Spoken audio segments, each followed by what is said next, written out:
to just people wanting to be out there. But she gets a special permit from the city that her house can be rented out for less than a month, and I believe that it's in the I don't know if it's the city code or the state code that you actually can't rent a residential property out for less than 1 month period, or that you can't rent it out, less than a whole house, and that's a violation of the Hotels Act to stop, these being transient properties. But I can definitely see the benefits of places like Airbnb for people coming along, and I think the middle ground is that the council needs to go in a direction of saying that they need to think about it, and then look at each case on an individual basis. And if it's in an area such as where Maria is, where there's it's not appropriate at all to have transient people, then that's one case. And maybe there are other areas where there are facilities, homes that people have been relying on. I don't know how they've been relying on these homes for money, because technically they weren't supposed to rent them out to these short-term renters in the first place. So I'm for the opposition to this particular motion, but I think that the Airbnbs are coming along, and I think they can be generally good if implemented in the right way. Okay, responding to Bonnie's comment,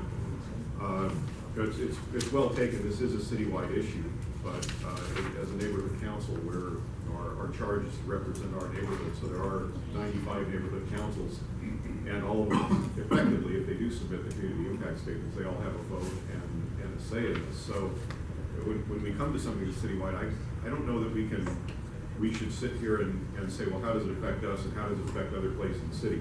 It's those neighborhood councils' job to figure out how it affects other places in the city, and ultimately it's the city council's job to look at it holistically and figure out if it's good policy. So I tend to look within our borders to see how something, this is just in general, how something affects us. Mark? Do you have the language of this ordinance? No, I don't. You'll have to look up the council file. One thing you have to understand, there really is no language for Airbnbs currently on the books. That's why it became a council file, because they're looking to make an ordinance. And that's what generated this council file in the first place. We don't know, but our position is that they do something about it. Now, we're opposed to the way it is right now because there is nothing. It's like the Wild West out there. You can do whatever you want because this is something that's kind of new to our area, new to our city. So our position is we oppose Airbnbs just on the basis. Now, it's up to the city council to come up with language that will do what Bonnie and others have said that they would like to see done. But from my perspective, if it started coming into our neighborhoods, we already have problems with illegal houses. They're dumping convicts on us and every other kind of person who's out there, and people are making money off of it because it's surprising. One day you're sitting at home, the next day you've got 30 people in a house next door meant for a family of 4. You don't want to wait until it's on your doorstep before you start saying, we want something done about this. So now is the time, yes. I usually go with you, but I have to disagree with you. I don't see the financial point you're trying to make. I think it should be a blanket prohibition citywide. Someone puts an ad in the Penny Saver saying room for rent, and someone is going to be there 3, 4, 5, 6 months, 10 months. I have no problem with that, but I don't believe that it's going to be a financial good thing for any homeowner who's going to open up their house for a week by one person, 2 weeks by another. You are begging for transient population to come into the city, begging for it. And that's exactly what's going to happen. I'm talking about some places. Let him finish. I think there has to be some kind of language, but the language has to make a differentiation between short-term and very short-term. Go ahead. Okay, well, to have a blanket restriction on it, it's micromanaging. Now, if there, I have to agree with Mr. Truesdale, because there's not enough information here.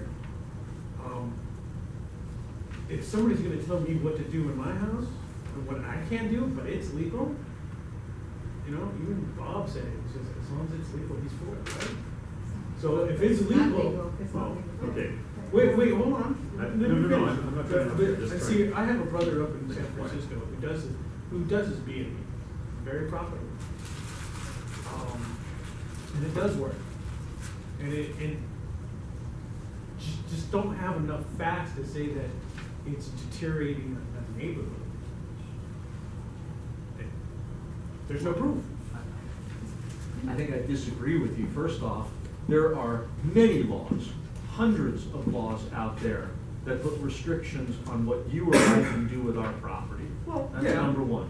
But Number this two, one- this one you wanna doesn't. say, Oh, hold it, no crosstalk, please. You wanna say- Wasn't I have the floor? Didn't I have the floor? I thought you had finished, I did too, I apologize. And Bonnie had actually. and Bonnie is actually. So, We I have this mean, meeting on I Tuesday. just believe we need more information. But that is, But we're trying why- the city will come back. This is not a closed deal, this is still early in the writing of this. We're just, our little community is just putting out a statement and hoping that the city will draft an ordinance, and then we'll get a chance, I'm sure we're gonna get a chance to visit this issue again as it comes down, as it comes back down to us. So, what we decide here tonight is not going to be the end all and be all. It's just that right now, there is no, like, you're absolutely right, there is no language, and that's the problem. When you don't have anything and some Why vote for people are. something if we don't have the information? We're voting not to agree with it because there's no language there that Yeah, identifies what the rules are Well, gonna be. then it just doesn't make sense. well, I'm saying we're just taking a position on a council file Take a and. position of something you don't know. Well, I know I don't like thieves sticking me up, but it doesn't mean that there are extenuating circumstances. Bonnie? Okay, it says it's council members Bonin's short-term rental motion. I'd like to know what the motion was. And you guys are talking To about. oppose, Huh? to oppose short-term rentals. Period, okay, it's a blanket Yeah. opposition. And what I'm saying is that it's a cookie cutter approach to everything. You're talking about transients, and I'm talking about knowing that there are very wealthy people who rent property out in Venice for a whole summer. So if we say, we don't want those wealthy people here, we don't want the owner of that property to maybe get something like $10,000 a month to have a very wealthy family come in and rent that place because we think they're transients. You're acting like that these people are gonna be renting out rooms to transients, like they're all hotels, and you want to affect everyone that owns everything, and they may have bought property under the impression and belief that, for what they've been doing for years, that they're gonna rent it out, maybe see so that they can afford it and have it for themselves also. It's a blanket motion, I don't know what all of it is, but a simple blanket motion says, no short-term rentals, I think is too much of a blanket that's gonna take away property rights of people that we don't know. And we can't sit there here and characterize that they're gonna hurt even Venice, okay? Because not everybody that does these short-term rentals is gonna hurt their neighborhood. Regulation maybe would be okay, but you're not talking about regulation, you're talking about just banning. And I think that that's a huge issue that needs a lot more discussion than just banning it. But it's because maybe we table this and put it before the committee, for further discussion and those people can attend. Yeah, okay. Okay, so we're going, go ahead, please. Is there a motion to table? Let's make that a motion to postpone. Motion to postpone? Motion. Or refer, actually, that should be a motion to refer back to. Refer back. Okay, agreed, okay. For a vote? All in favor of postponing, referring back to committee? Aye. Raise your hand. Aye. One, 2, 3, 4, 5, 6, 7, 8. Is your hand up there, Mr. Boren? Yeah. 9, 10, 11, 12, unanimous. It's only council vote. All right, thank you. Okay. I have Motion to a post- question. Can I have one question, just in that regard? Who is the author of the measure? Councilman, Bond, On it. Bonin, Was it Mike Bonin? Mike Bonin, yes. Would it behoove us to request that the language, or? You could, it's online. Okay. That's a excellent request. Yes. Okay. Thank you, appreciate that. We were going back and forth out of order for a couple of reasons, primarily to try and get some members of the public in and out, and also to deal with an issue. If everyone can please give me a moment, we have a very slender quorum. I've been advised by a board member they may not be able to remain the entire meeting. So what I'd like to do, because we need to do it before we can move on to any financial issues, is to go through the officer's reports and go to the treasurer's report. So that would be item 8.3. Now, our treasurer is not here this evening because it's tax time, he's a tax attorney. So you did do the MER and the budget report, and it's in its customary level of detail. And I'm not a numbers guy, but I'm gonna try and do it, so bear with me. Basically, we have the MER or the budget report. In essence, current uncommitted balance, I'm sorry, I'll do the monthly expenditures, sorry. A.1, monthly expenditures, food for the March meeting, $4.19 at Ralph's. And food, $170 at Togo's, also for the meeting. Apologize for the question marks. The $366.13 expenditure at Michael's was for material for the spring egg hunt, which, as I'm sure everyone remembers, we agreed to support to a total of $500. We actually got off light on that. So we'll have to spend some more money at some point, but nonetheless, they came in well under budget. So nice job, Parks and Rec. $242 is for design online. That was a outreach expenditure, and if I remember correctly, it was had to do with permitting for signs. Mike? Yeah. Renee. Okay, so an outreach expenditure was approved by outreach. We approved it as a general board. The $100 for the Bonk event was another thing that the board approved. That was for catering for that evening.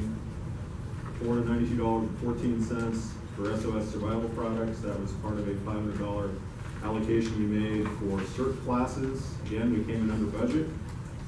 And that will buy, I believe, 40 or 45 CERT packs, which will supply all the current students and probably carry over for a future class if that's what we try and do, or we can even replenish the CERT packs for people who've already gone through the courses. 8565 was an expenditure for copies for the minutes and agendas for the last meeting. 7854 was copies for planning and land use, and that's why Mr. Mansker was reimbursed. And $116 is basically the expenditure for the for Dave, the minutes writer, for his service. So that total comes out to $1602.28.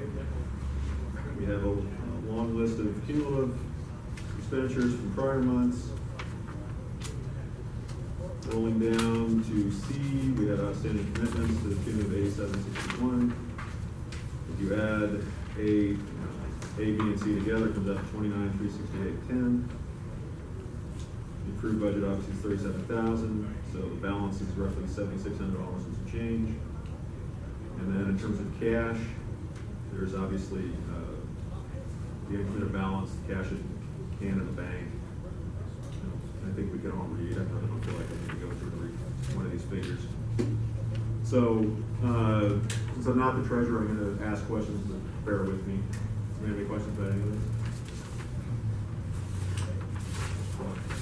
Do you know how much money that was for, what's left in outreach? In outreach per se, I think it's on the second page, it's on the two-pager. Yeah, it looks like you're pretty close to being done for the outreach.